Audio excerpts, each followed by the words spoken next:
Okay guys, I'm going to show you how to use this strut machine. So, I got our strut, pretty significant coil pack on it, so we're going to try to pinch probably from here. We might go from there, but definitely get low, kind of as low as you can. We want to get just enough crunch on this spring so that this is loose, the actual shock part. So we got to kind of get this thing set up.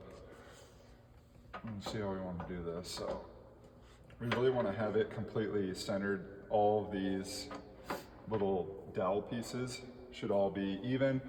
You want to try to keep it as aligned with this as possible because you don't want this thing to fly out on you. This is an extremely dangerous tool if you don't know what you're doing.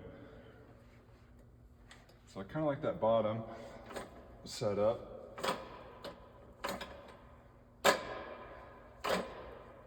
I might just go to the top plate. One thing you'll notice too is they paint the spring facing out from the factory.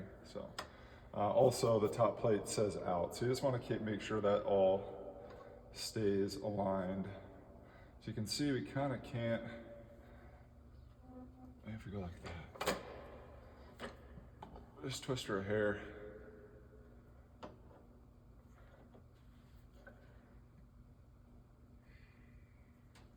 It's a little crooked, so you can see it crank those up. Actually, I'm going to drop that one down a little bit.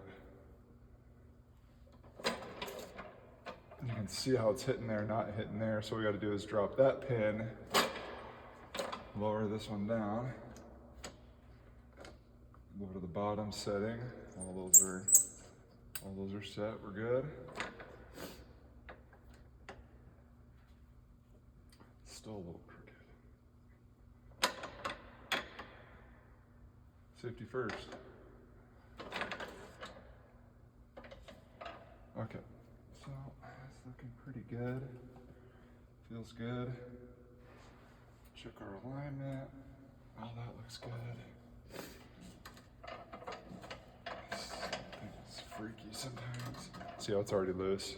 It's as far as we're gonna go. The other thing they do on here is they put a little notch in there, so you can put a wrench. You could also just use a crescent wrench to hold that, and that's a 17. So that's the combo I'm gonna use.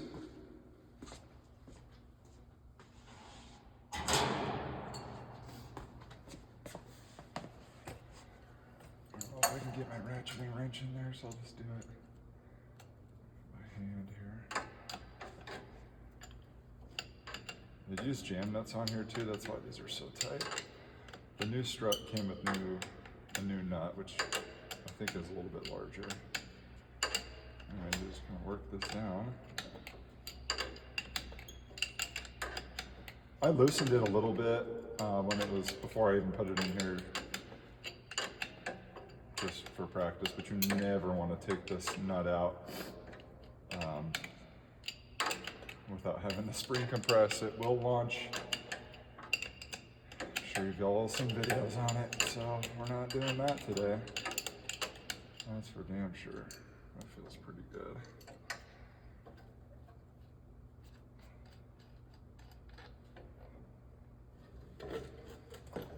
Let's see how the rears were super gone on this one, so we'll just see.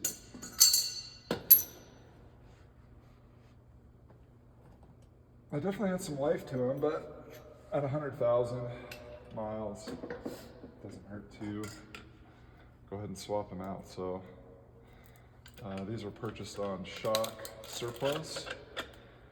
Great site, highly recommended.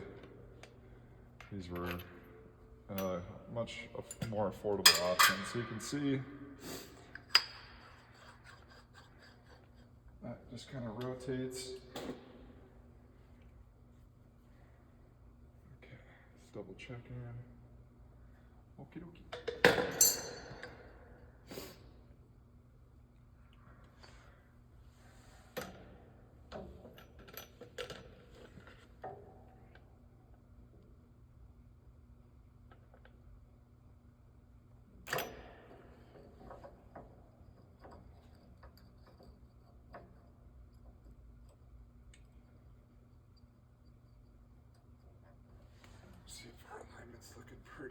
close.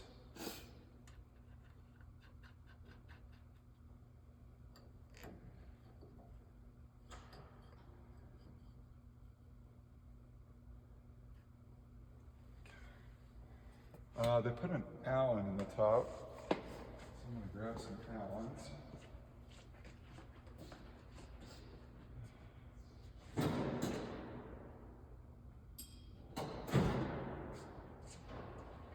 it looks to be a larger nut, so I'll use a ratchet and wrench.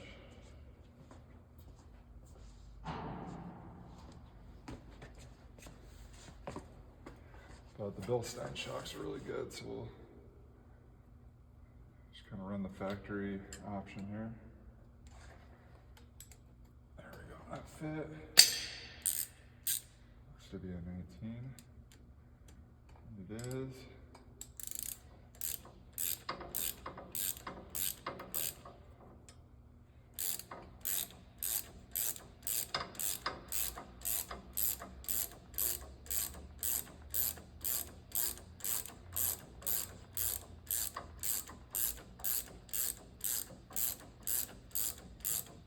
Hurry up and wait.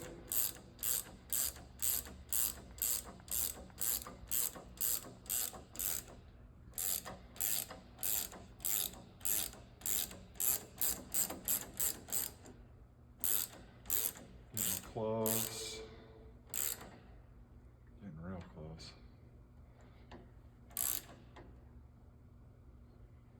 Might get that one more snug once it's installed. Looking pretty good. So I'm just gonna keep that alignment going.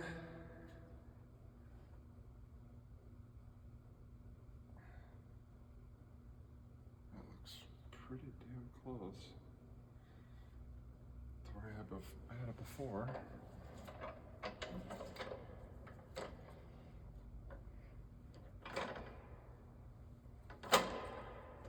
And that is how you install the new shock. Later.